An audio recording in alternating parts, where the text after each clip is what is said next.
For those that haven't worked in the cricket space from a physical preparation point of view, what is your mindset with working with pace bowlers? Is it as simple as trying to increase the speed of pace bowlers for all of them, or is it some actually trying to maintain speed, and for them, if they increase their speed, it's a detriment? I think cricket's quite a unique sport in terms of the disciplines are very different. So a fast bowler to a batter to a spin bowler, the demands and the output on a game day are very different. I think when we talk about bowling, you generally have your spin bowlers, you have medium pace bowlers, and then you put your fast bowlers. Now, I think everyone would strive to be a little bit quicker if you can perform your skills a bit quicker. I think that's always going to be beneficial, especially when you're playing against the elite. And that's why, the best bowlers over time, history would suggest that being quick is helpful within reason.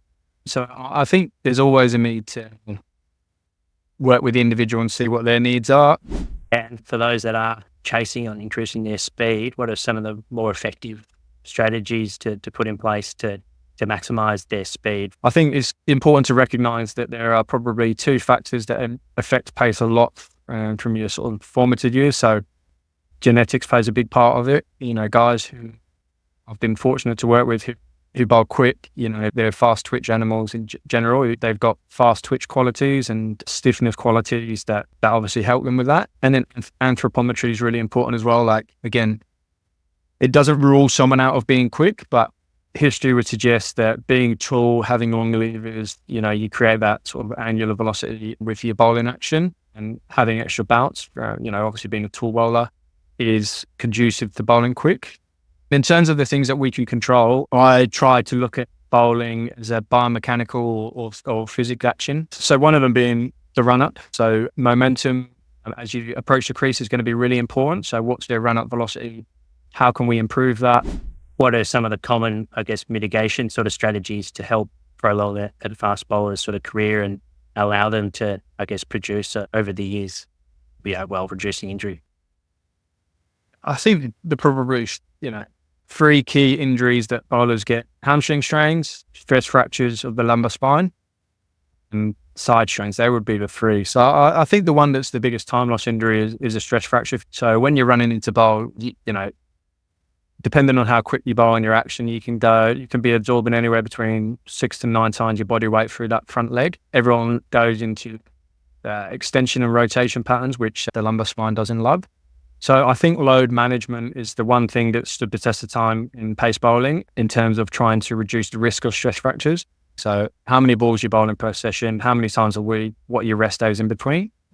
What does their sort of energy system development look like? Is it a lot of short, more high intensity efforts like perhaps maybe an NRL player might do, or is it more aerobic sort of dominant because of the length of the 5 days? It's kind of individual, older athletes, it might look slightly different. I think naturally repeat effort, MASR type and running intervals are very common and very popular in cricket, just to match the sort of type of demands that the bowlers have to do. I think when I think of sort of that aerobic development, there's still a place and there's still a lot more running, longer duration running that happens, especially in pre-season periods. We're still trying to influence cardiovascular physiology, which longer duration running or longer duration bike work, depending on the individual, still has a place. So I still think, you still are trying to build a big base. And then as we get closer to the season and certainly in and around competition, those efforts become a lot more intermittent in nature to match the demands of cricket.